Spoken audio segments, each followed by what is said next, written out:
राखी का दिन था। गांव के एक कोने में रामू नाम का गरीब किसान अपनी झोपड़ी के बाहर बैठा था।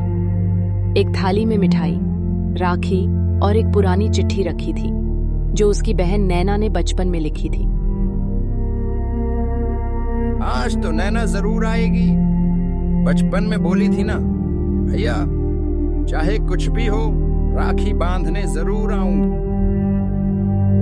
वो बार बार गली की ओर देखता है पर रास्ता खाली है। मम्मी, आज मामा के घर चले ना, राखी है आज।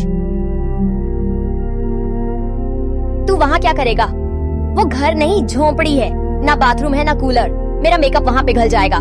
गरीबों के घर सिर्फ यादें होती हैं, सुख नहीं।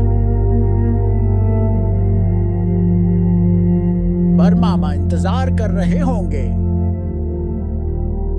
उन्हें आदत है इंतजार करने की।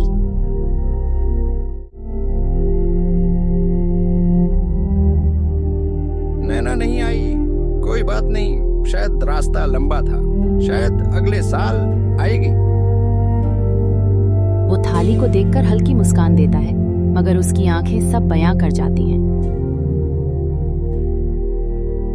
कभी बहन भाई की कलाई के बिना राखी नहीं बांधती थी। आज वही भाई उसकी दौलत के नीचे दब गया।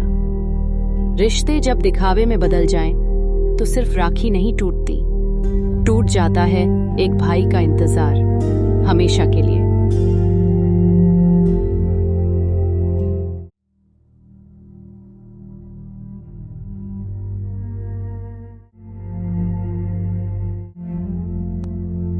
इतने ही देर में वहां एक कार आता है।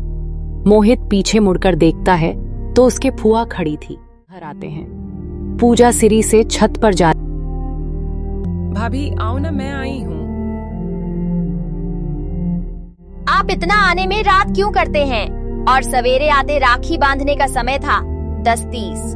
अब तो 4 बज चुकी है। राखी का त्योहार बहुत ही शुभ माना जाता है। राखी बांधने के लिए शुभ समय भी निकाला जाता है, और आप इतने लेट के राखी बांधने आए हैं। अगर भैया को कुछ हो गया तो क्या आपके दिल में भैया के लिए प्यार नहीं है? ये सब तो ठीक है भाभी जी, आप अपने भैया को राखी बांधने नहीं गए या फिर राखी बांध के वापस आ गए? भैया। हाँ, मैं राखी बांधने अपने भैया के घर नहीं गई, क्योंकि तुम्हारा भैया है, वह मुझे जाने नहीं दिए। उन्होंने बोला कि गरीबों के घर कौन जाएगा, राखी बांधने वह गरीब है, हम सब नहीं चलेंगे उनके घर। इतने ही देर में उसका पति भी घर। भैया अपने भाभी को राखी बांधने के लिए क्यों नहीं जाने दिए उनके मायके?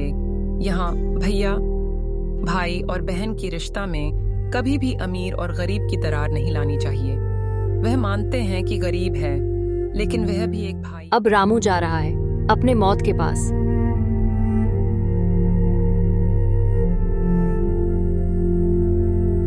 रामू एक पेड़ के नीचे बैठ जाता है और वहां सभी के बहन राखी बांधने के लिए आ जा रही थी। उसे ही रामू देख रहा था, और यही सब देखते देखते वह सोच रहा था उसकी बहन आएगी और उसे राखी भी बंधेगी।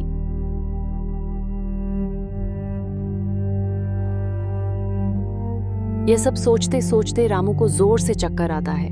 वह जमीन पर गिर पड़ता है। जमीन पर गिरने के कारण उसका सर में चोट लग जाता है, जिसके कारण रामू की मौत हो जाता है।